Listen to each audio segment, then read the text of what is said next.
Assalamualaikum warahmatullahi wabarakatuh. Yang terhormat Bapak Dr. Firdaus M.Com selaku dosen pengampu mata kuliah Analitik Big Data dan yang kami banggakan teman-teman yang berada di Zoom pada pagi hari ini. Baiklah, di sini kami dari kelompok SK5A ingin mempresentasikan hasil dari analisis jurnal kami yang berjudul Big Data Analytic A Review on Theoretical Contribution and Tools Used in Interaction, di mana di sini yang beranggota, yang pertama ada Fiona Aulia Medi, yang kedua saya sendiri Nabila Sintia, dan yang ketiga Putri Danti Apriani. Baiklah, langsung saja materi yang pertama yang akan saya bacakan. Next.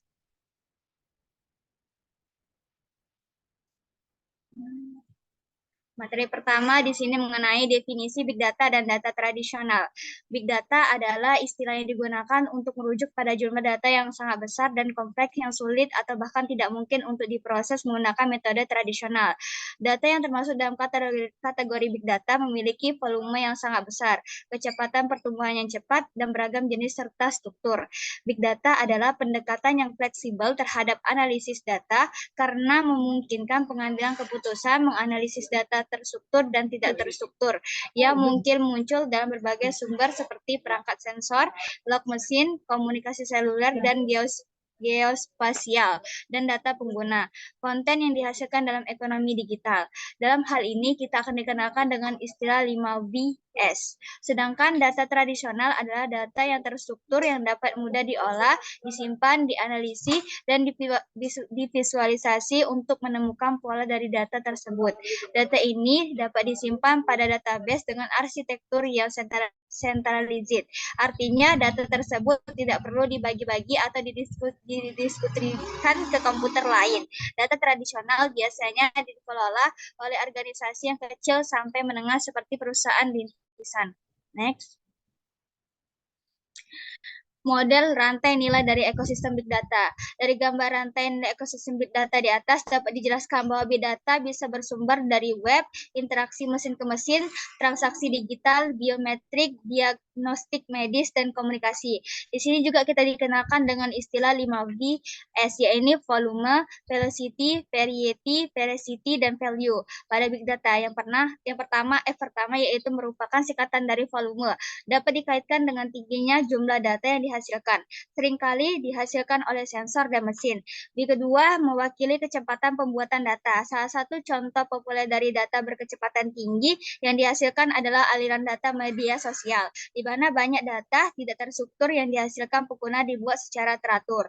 Di ketiga, mewakili berbagai tipe data yang dihasilkan untuk menghasilkan informasi yang bermakna.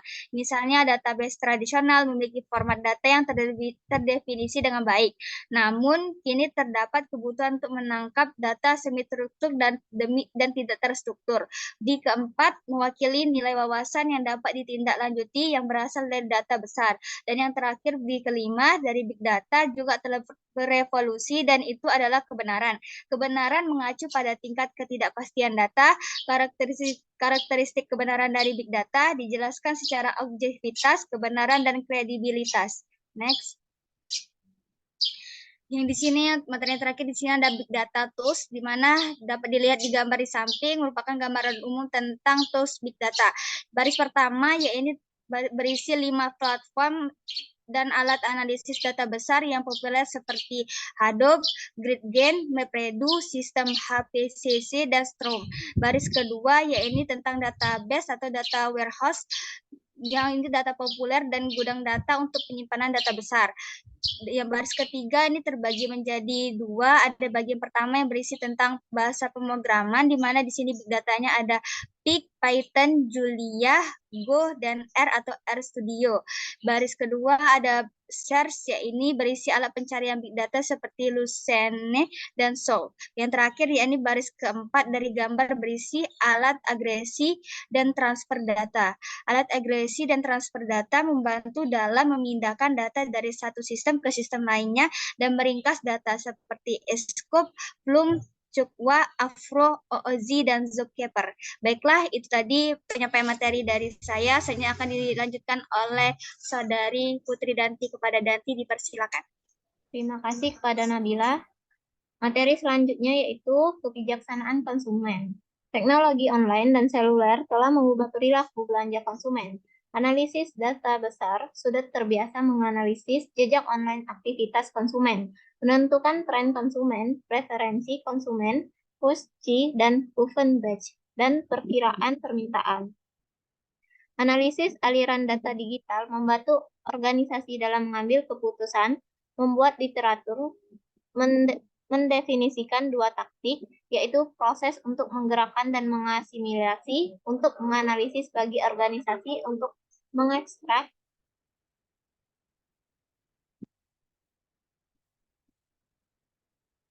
View slide-nya.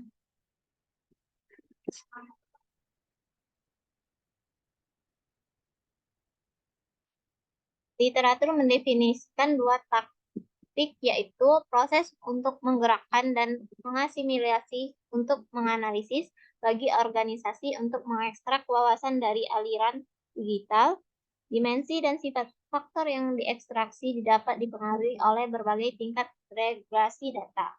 Selanjutnya ada consumer directionary, yaitu analisis aliran data digital membantu organisasi dalam mengambil keputusan.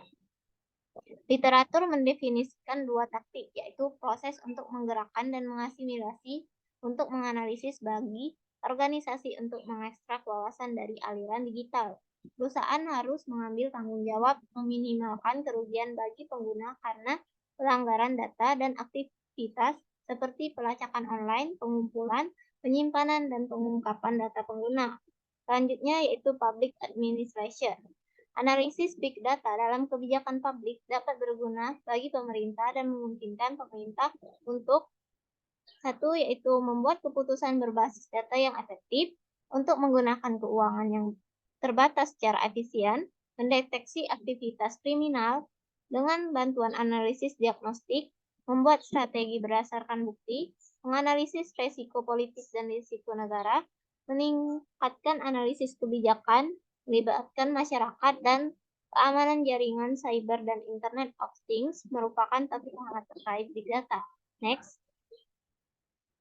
Management of enterprise, yaitu seiring bertambahnya jumlah produk, jumlahnya logaritmik, perusahaan sedang berinvestasi banyak dalam data besar, mobilitas dan media sosial. Berikutnya gelombang teknologi pemasaran yang dipimpin TI. Kartu loyalitas untuk usaha kecil bertindak sebagai sumber data besar. Dengan menggunakan analisis data besar, perusahaan dapat menciptakan keunggulan kompetitif dan analisis biaya manfaat.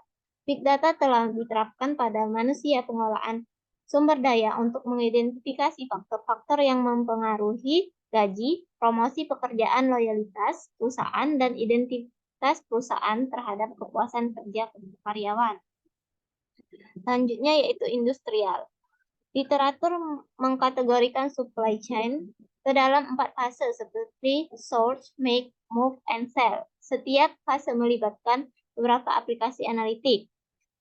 Fase source melibatkan aplikasi analitik seperti risiko pemasok, karakteristik produk, opsi saluran sumber, tingkat integrasi beberapa pemasok, dan negosiasi pemasok. Selanjutnya fase make, yaitu melibatkan aplikasi analitik seperti optimalisasi inventaris, batasan kapasitas, lokasi fasilitas, tata letak fasilitas, dan analisis tenaga kerja. Selanjutnya yaitu fase move, yang melibatkan aplikasi analitik seperti optimalisasi distribusi dan logistik, alternatif transportasi, perutean, penjadwalan, dan pemeliharaan kendaraan. Selanjutnya yaitu fase sell, yang melibatkan aplikasi analitik seperti pemasaran berbasis lokasi, analisis perilaku pelanggan di dalam toko, segmentasi mikro pelanggan, pemasaran multi saluran, dan optimalisasi bermacam-macam. Next. Selanjutnya yaitu finansial. Analisis big data dalam audit laporan keuangan dapat mentransformasikan akuntansi dan dapat meningkatkan efisiensi dan efektivitas audit. Penelitian keuangan internet dan penelitian keuangan perilaku keduanya mendapat manfaat dari pengguna analisis data besar. Dan terdapat penelitian dalam literatur yang menunjukkan bahwa harga saham dipengaruhi oleh liputan media dan volume pencarian. Dapat dibagi menjadi dua bagian, seperti berita volume pencarian yang didorong dan diprakarsai sendiri. Berbasis berita volume, pencarian memprediksi penurunan harga saham di masa depan, sedangkan volume pencarian yang dilakukan sendiri memprediksi harga saham yang lebih tinggi dalam 2 minggu mendatang. Data teks di web berisi kumpulan berbagai ekspresi yang dapat membantu dalam pengambilan keputusan keuangan. Tren indeks pasar saham telah dianalisis menggunakan mesin analisis sentimen pada data aliran teks. Arsitektur mesin analisis sentimen telah dibagi menjadi 5 modul.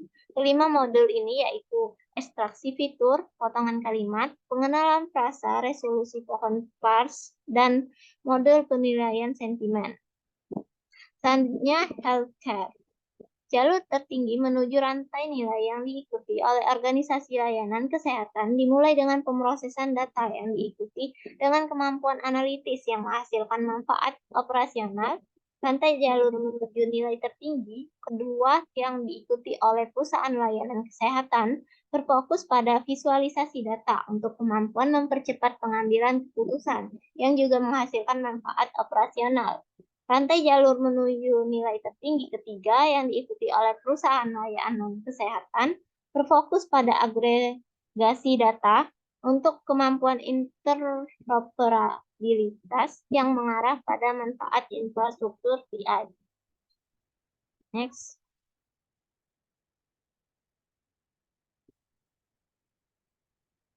Selanjutnya yaitu Big Data Analysis Platform and Tools. Platform ini membantu dalam memeriksa kumpulan data yang besar, baik data terstruktur maupun tidak terstruktur, untuk menemukan pola tersembunyi, tren pasar, dan informasi berguna lainnya, yang dapat membantu organisasi dalam mengambil keputusan bisnis. Alat-alat yang termasuk dalam kategori ini adalah yang pertama yaitu Hadoop. Hadoop adalah kerangka kerja Apache open source yang sebagian besar digunakan untuk menyimpan basis data terdistribusi yang tersebar di ribuan komputer. Jumlah data yang begitu besar tidak dapat disimpan dalam satu database. Oleh karena itu, data perlu disebarkan ke seluruh database. Di Hadoop ada satu node nama dan beberapa node data. Selanjutnya ya, ketika data tidak struktur, maka Hadoop adalah pilihan yang baik untuk dipindahkan. Hadoop digunakan untuk menganalisis tweet dalam skala besar. Selanjutnya akan dijelaskan oleh saudari Fiona. Kepada Fiona dipersilakan. Selanjutnya itu Grid Game, merupakan memori tempat penyimpanan query ke database yang dapat berjalan di dalam memori. Kemudian ada MapReduce, yaitu sistem yang digunakan dalam pemrosesan paralel yang digunakan pada data dalam jumlah yang besar. HPCC yang merupakan komputasi terbuka dan masif dan digunakan dalam menganalisis data besar. Apache Storm merupakan sistem yang terdistribusi real-time dan memiliki sumber yang terbuka. Kemudian ada database dan data warehouse. Database digunakan untuk pengoptimalan operasi penulisan dan merupakan pemrosesan transaksi online. Sedangkan warehouse digunakan untuk pemrosesan analitis online. Di database dan data ada Cassandra yang merupakan basis yang mengumpulkan data transaksi dengan relasional yang kurang cocok digunakan dalam tujuan analisis. Kemudian ada MongoDB yang merupakan basis data gratis dan terdistribusi dokumen, NoSQL, dan lintas platform. Yang ketiga ada CouchDB yang merupakan database tanpa adanya skema NoSQL yang berfokus kepada kemudahan pengguna. Kemudian ada Terrastore yang merupakan basis data dengan sumber terbuka yang memiliki basis Java. Hibari yang merupakan sistem penyimpanan NoSQL yang menyimpan sumber terbuka dan terkemuka serta memiliki penyimpanan kunci yang handal. Hypertable yang dirancang agar dapat menangani masalah skalabilitas yang tidak dapat ditangani oleh database. Hy-Vee yang merupakan alat infrastruktur yang memiliki sumber terbuka Apache. Infinispan yang merupakan penyimpanan data yang terdistribusi ke dalam memori dengan skema opsional. HBase yang digunakan agar dapat memudahkan akses cepat untuk menuju data. Neo4j yang merupakan manajemen yang berbasis data grafik yang berskala horizontal maupun vertikal. OrientDB, database grafik yang mendukung mode tanpa skema. Scalable, berkinerja tinggi, terdistribusi, serta operasional. FlowDB, yang merupakan database grafik yang terbuka dan memiliki sifat toleran terhadap kesalahan. RIAC, yang merupakan tempat penyimpanan data nilai dengan kunci NoSQL. Infobright Community Edition adalah database yang memiliki original column, dan Redis adalah tempat penyimpanan dengan sumber terbuka dalam memori dan struktur data. Kemudian berikutnya ada programming language. Berikut adalah bahasa program yang memiliki cangkupan yang menangani data kuantitatif dan kualitatif dalam jumlah besar. Yang pertama itu ada PIC atau PIC Latin, yang merupakan bahasa dengan tingkat tinggi yang memiliki aliran data dan kerangka eksekusi untuk komputasi. Python, yang merupakan bahasa pemrograman yang mudah digunakan, portable, dan dapat diperluas dan memiliki dukungan big library and big community. Julia, yang merupakan bahasa pemrograman tingkat dinamis yang tinggi dan bersumber terbuka. Go, yang merupakan bahasa yang diketik dengan cara statis dan dikembangkan oleh Google. R atau RStudio, yang merupakan bahasa pemrograman yang digunakan untuk perangkat lunak komputasi statik. Kemudian ada Big Data Search. Alat-alat yang termasuk dalam kategori pencarian kumpulan data terstruktur adalah yang pertama ada Lucene, yang merupakan mesin pencarian teks lintas yang berkinerja tinggi dan berfitur lengkap, dan Solr, yang merupakan pencarian yang memiliki sumber terbuka dan sangat toleran dalam kesalahan yang dibangun oleh Apache Lucene. Kemudian ada data aggregation and transfer yang digunakan agar dapat dan gudang data. Yang pertama itu ada Scoop, yang merupakan alat yang dirancang untuk melakukan transfer data dalam jumlah yang besar. Flume, yang merupakan layanan terdistribusi andal dan tersedia untuk mengumpulkan dan menggabungkan serta memindahkan data log dalam jumlah besar. Chokwa, yang merupakan sistem dengan pengumpulan data terbuka yang memantau sistem dengan distribusi besar. Evo, yang merupakan modul untuk menyediakan fasilitas serialisasi data dan transfer data. OZ, yang merupakan penjadwalan alur kerja yang mengelola pekerjaan pada Apache Hadoop. Dan yang terakhir itu ada Zookeeper, yang merupakan server dengan sumber terbuka dan memiliki tujuan dalam melakukan koordinasi dalam lingkungan yang terdistribusi. Kemudian saya kembalikan kepada moderator. Baiklah, terima kasih kepada Danti dan Pian telah menyampaikan dan membacakan analisis jurnalnya. Baiknya di sini saya akan membacakan kesimpulan. Jadi kesimpulan dari laporan ini adalah agar dapat memberikan arahan bagi para peneliti di bidang analisis data besar. Langkah awal dalam eksplorasi penelitian adalah memahami area potensial di mana big data telah digunakan secara luas, sehingga akan membuka jalan untuk memahami potensi wilayah yang belum banyak dieksplorasi. Eksplorasi bahwa analisis big data telah digunakan secara luas oleh industri diskresi pelanggan untuk banyak aplikasi seperti pemrosesan data media sosial, menganalisis tren kumpulan data transaksional, statis, dan dinamis yang sangat beragam, mengatasi kekacauan dalam data, masalah penjadwalan untuk masalah komputasi yang kompleks, masalah pelacakan dan perdagangan, analitik statistik, serta penyimpanan atau pencarian dalam data terstruktur dan tidak terstruktur. Baiklah, demikian presentasi analisis jurnal kami. Bila ada kata-kata yang salah, kami mohon maaf. Semoga penyampaian analisis kami ini dapat bermanfaat bagi kita semua. Saya tutup dengan mengucapkan wassalamualaikum warahmatullahi wabarakatuh. Terima kasih.